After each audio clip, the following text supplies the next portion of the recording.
설마, 혹시 자네가? 맞아요. 제가 바로 그 사람이에요. 여러분 안녕하세요. 오늘도 이 시간 잠시 마음의 속도를 낮춰봅니다.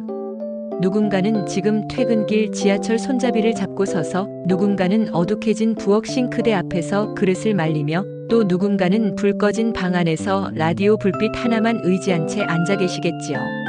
혹시 이런 생각 해보신 적 있으신가요? 사랑은 젊은 사람들의 것. 사람들은 쉽게 그렇게 말합니다. 하지만 정말 그럴까요? 오늘은 그 질문에 조용하지만 단호하게 아니오라고 답하는 이야기 하나를 들려드리겠습니다. 그럼 이야기를 시작하기 전에 구독과 좋아요, 그리고 알람 설정을 해주시면 영상 제작에 큰 도움이 됩니다. 주인공의 이름은 박성호 75. 젊은 날엔 고등학교 국어 선생님이었습니다. 분필을 잡으면 목소리가 자연스레 올라가고 판서 끝마다 아이들의 눈빛을 확인하던 사람. 그는 시를 가르쳤고 말의 무게를 가르쳤고 무엇보다 스스로에게 품위를 가르치며 살아왔습니다. 은퇴 후의 시간은 생각보다 길었습니다.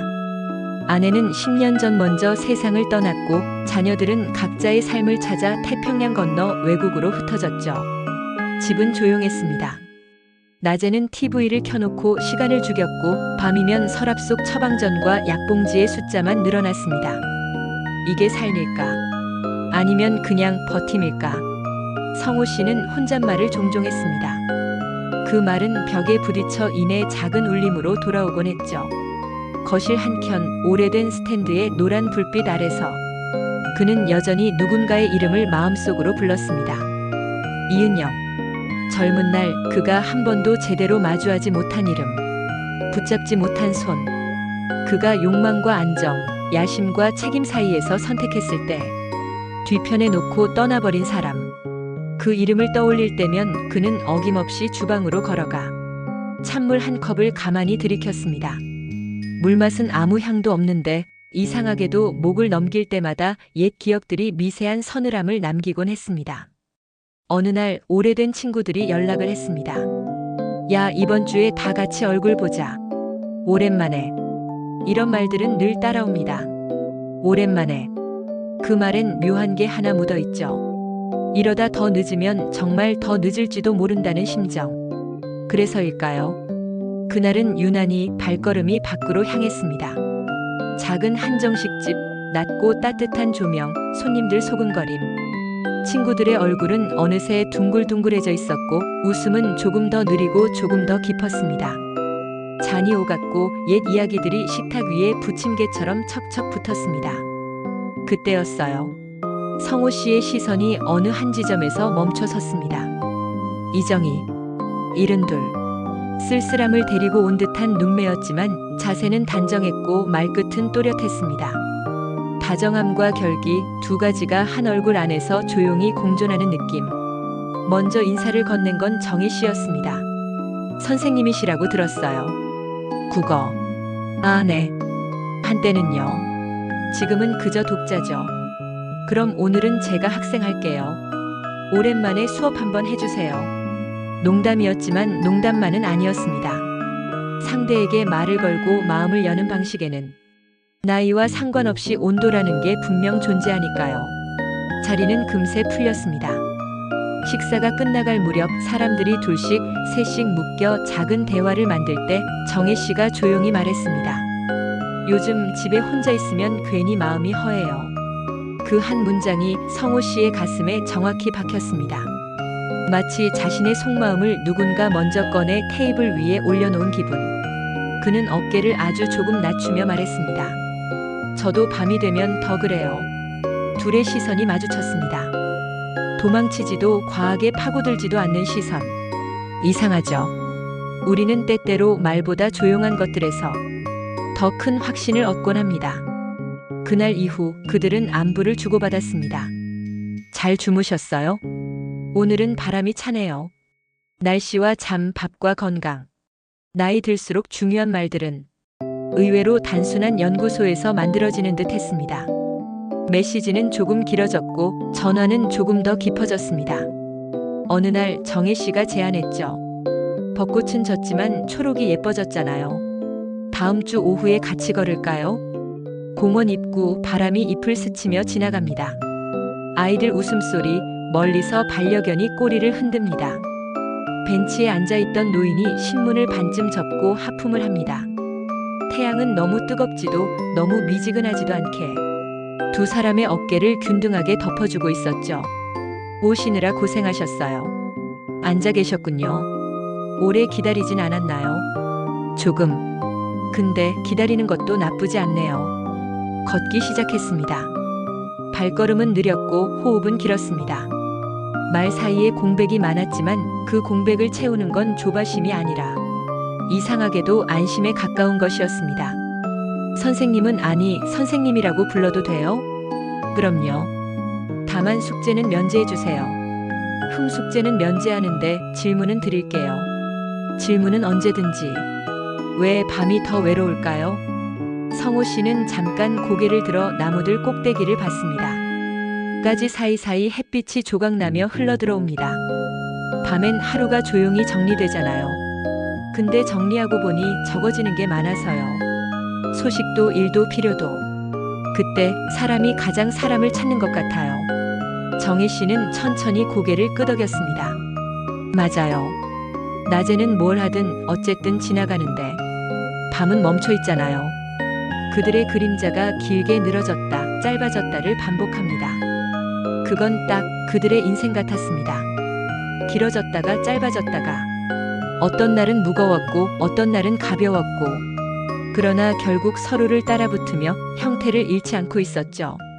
그날 산책은 공원 한 바퀴로 끝나지 않았습니다. 둘은 찻집으로 향했습니다. 허름하지만 정성스러운 손길이 느껴지는 공간. 사장님은 유리창을 매만지고 유리창 너머로 햇빛이 흩어졌습니다. 무슨 차로 드릴까요? 저는 생강차요. 그럼 저는 대추차로. 배우자분은 언제? 10년 전이요. 그렇군요. 하루가 있잖아요. 처음엔 너무 길었어요.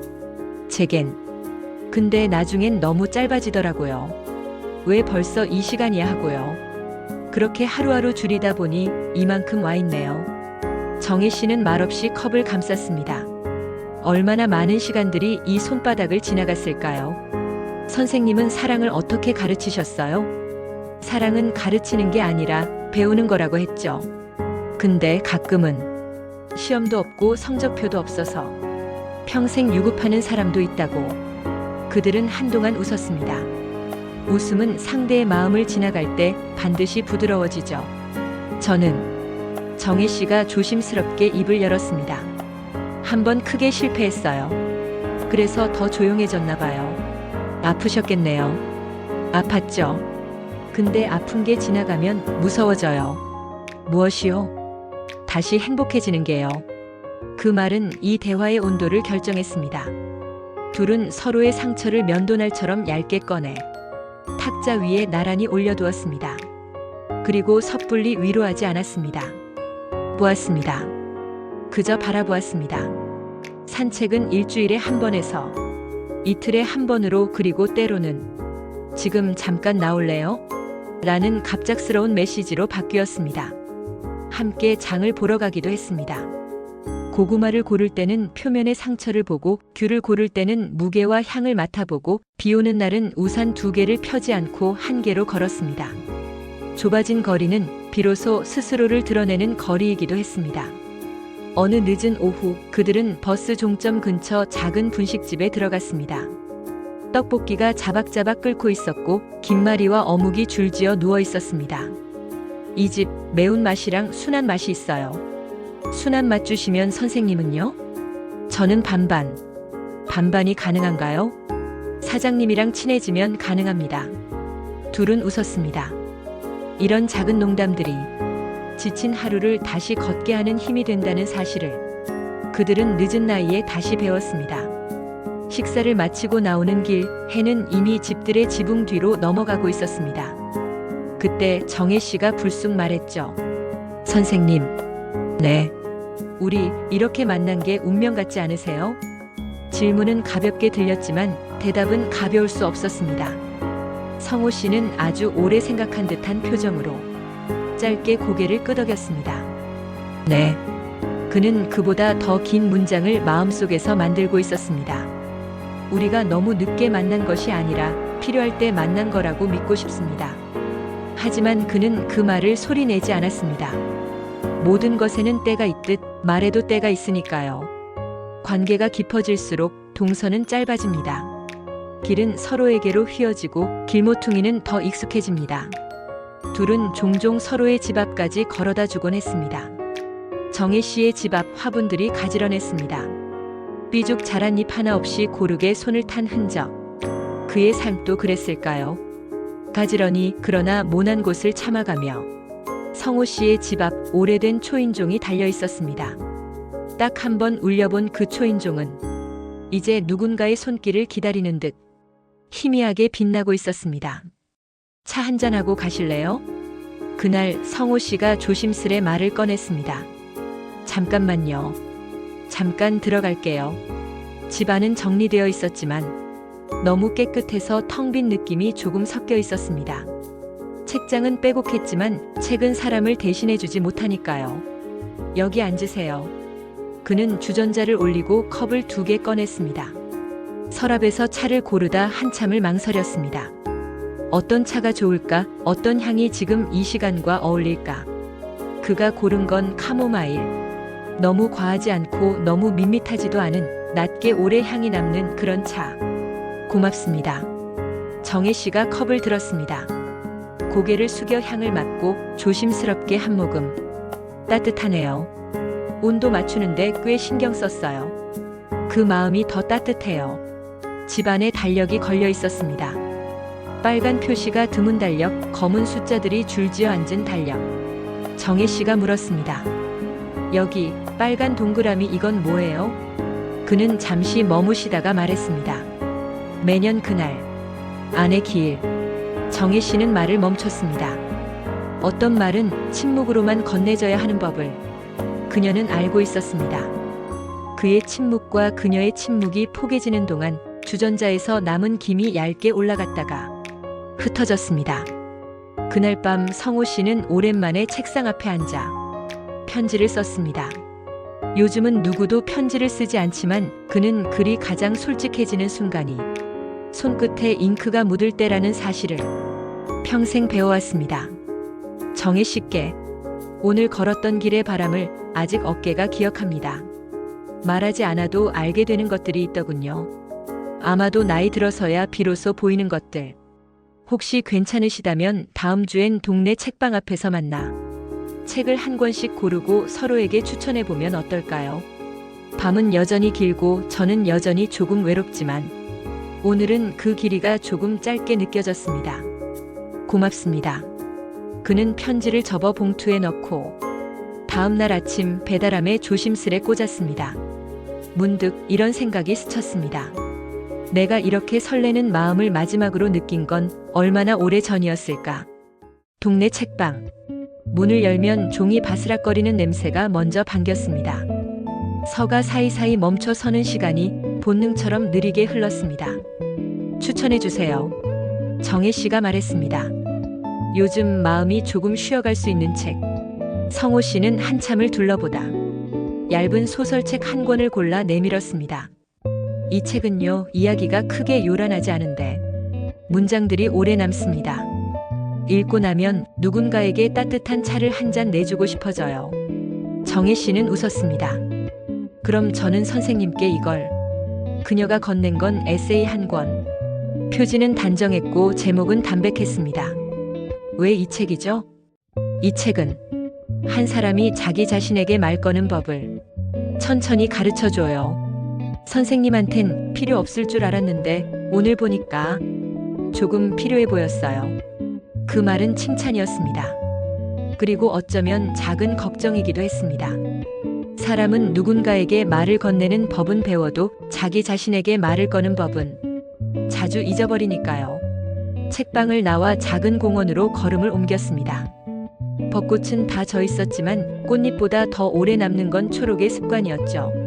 벤치에 나란히 앉아 그들은 책 첫 장을 동시에 열었습니다. 읽는 속도는 달랐지만 멈추는 지점은 비슷했습니다. 둘은 고개를 들고 동시에 미소를 지었습니다. 마치 서로의 마음속 속도를 눈치채기라도 한 듯이. 어떤 말은 뜨겁고 어떤 말은 차갑고 어떤 말은 오래 따뜻합니다. 그들의 말은 대체로 세 번째였습니다. 오래 따뜻한 말. 밥은 혼자 드세요? 대부분은요. 가끔은 까먹기도 하고. 그럼 다음 주엔 제가 한 끼 대접해도 될까요? 별건 아니고 그냥 된장찌개에 계란말이 정도. 저도 그럼 다음엔 김치볶음밥 하겠습니다. 제가 잘하는 건 딱 그거 하나라서. 하나 잘하면 충분하죠. 그게 오래 가거든요. 그들은 서로에게 무리한 것을 요구하지 않았습니다. 대신 지키기 쉬운 약속들을 천천히 만들었습니다. 다음 주 화요일 오후 셋. 비 오면 목요일로. 아프면 나중으로. 이 약속의 문장들은 짧았지만 어느 맹세보다 단단했습니다. 나이든 사랑의 문장이라서요. 시간이 조금 더 흘렀습니다. 둘의 발걸음은 동네를 넘어 지하철 두 정거장 거리의 강둑으로 향했습니다. 바람이 넓게 불었습니다. 강물은 낮게 흘렀고 자전거들은 그 사이를 가볍게 가르며 지나갔습니다. 여기 봄에 고라니가 나온대요.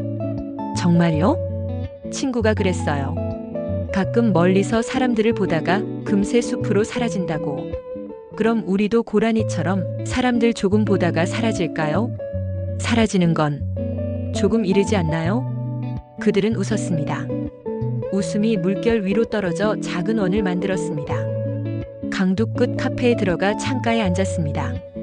창밖으로 빛이 비스듬히 기울어 들어옵니다. 커피잔에 작은 무늬가 생겼다 사라졌습니다.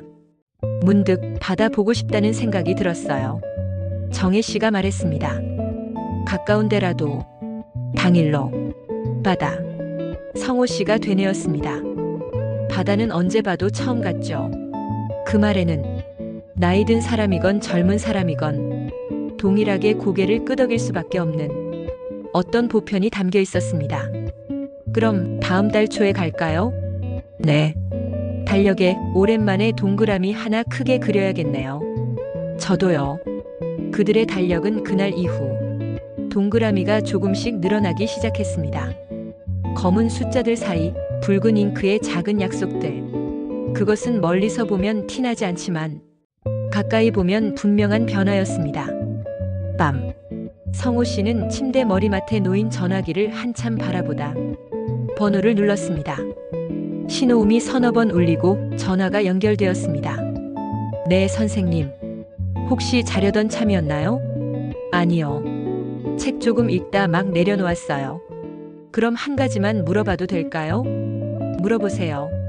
우리가 지금 걷고 있는 이 길의 이름이 뭐였으면 좋겠어요? 잠시, 아주 잠시 정적. 이 정적은 불편이 아니라 선택의 시간. 돌아봄이요. 돌아봄.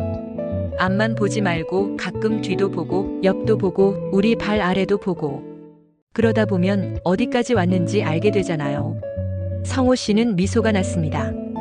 보이지 않는 미소는 전화선의 전류처럼 흐르며 상대의 귀로 들어갑니다. 좋네요.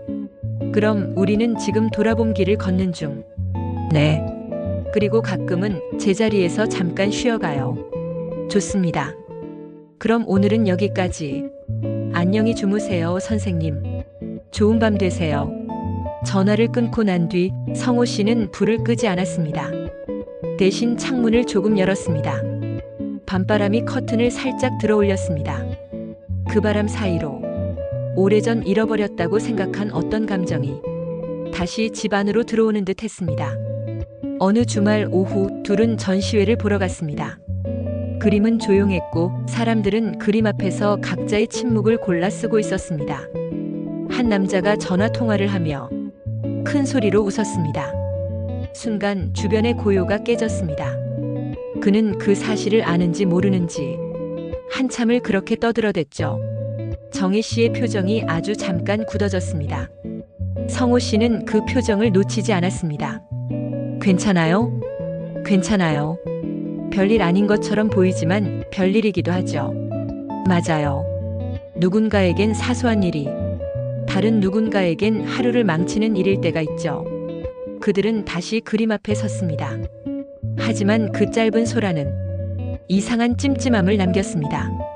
그날 저녁 정혜 씨는 문득 이런 말을 했습니다. 선생님, 우리 혹시 너무 늦게 시작한 건 아닐까요? 성호 씨는 고개를 저었습니다. 늦게가 아니라 필요할 때 그는 자신에게도 들려주고 싶은 말로 그 말을 꺼냈습니다. 그리고 그 말을 조용히 자신의 주머니 속에 접어넣었습니다. 언젠가 꺼내 다시 펼쳐볼 수 있도록. 그의 생일이 다가왔습니다. 달력의 동그라미는 이번엔 조금 더 진하게 칠해져 있었습니다. 뭘 받고 싶으세요? 편지. 편지요? 네.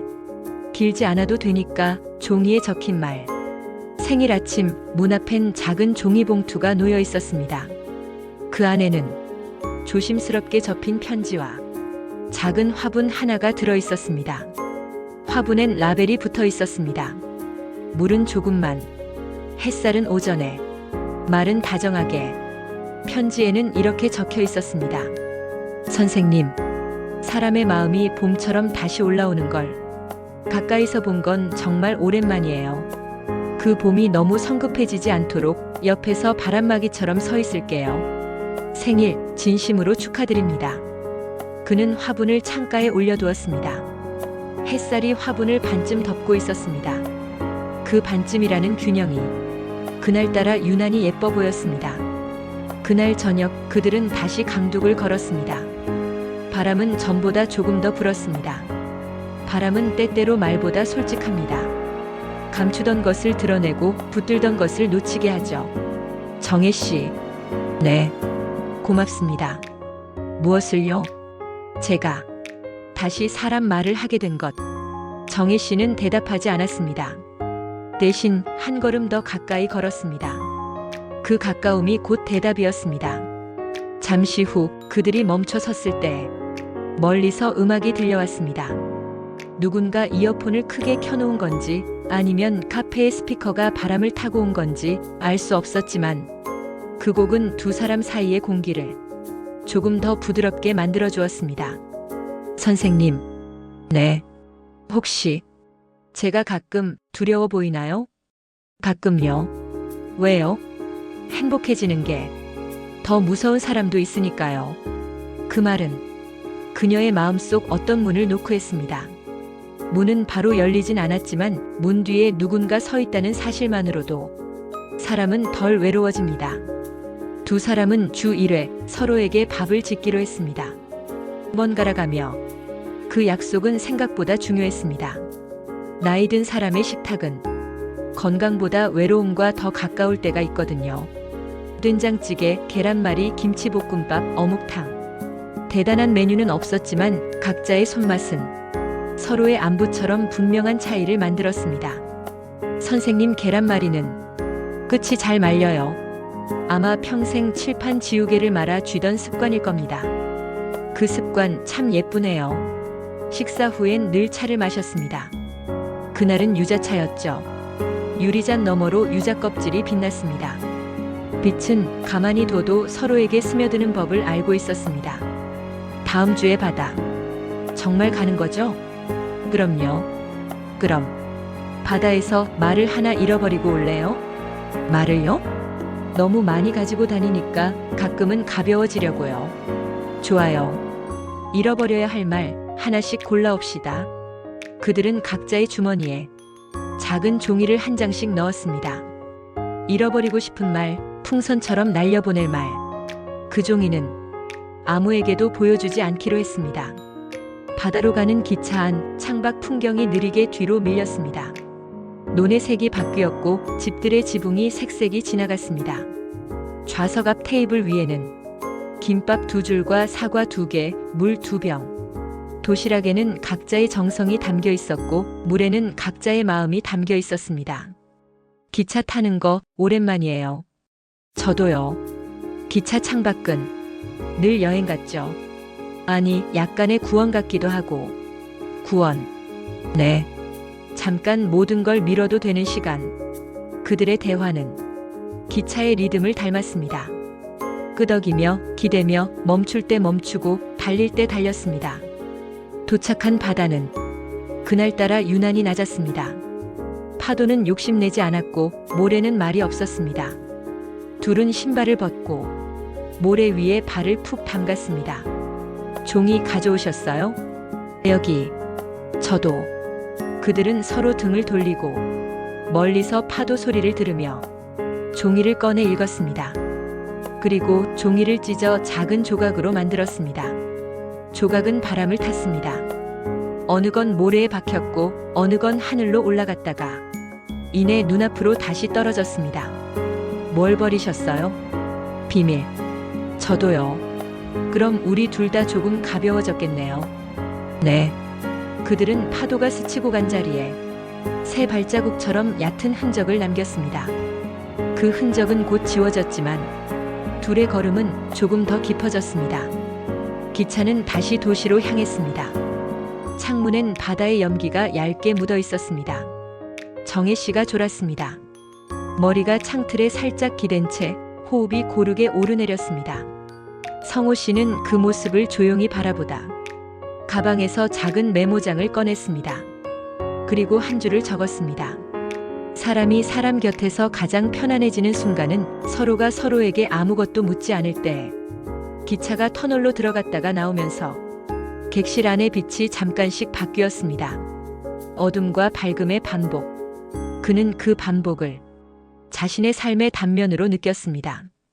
그리고 그 사이에 지금의 이 평온을 조심스레 내려놓았습니다. 며칠 뒤 정혜 씨가 먼저 초대했습니다. 잡채는 자신 없는데 닭볶음탕은 자신 있어요. 그럼 저는 백김치 가져가겠습니다. 어머, 백김치요? 제가 담근 건 아니고 오래 단골인 가게가 있어요. 맛있습니다. 집안엔 요리 냄새가 가득했습니다. 간장과 고추, 설탕과 마늘, 양파가 기름에 스칠 때 나는 달큰한 향. 그 냄새들을 따라 대화가 자연스레 익어갔습니다. 식탁에 앉아 숟가락을 들었을 때 둘은 동시에 한 말로 시작했습니다. 잘 먹겠습니다. 음식이 맛있을 때 사람은 과거를 소환합니다. 예전에 아이들이 좋아했어요. 저도요. 시험 끝나면 집에 와서 이것만 찾았죠.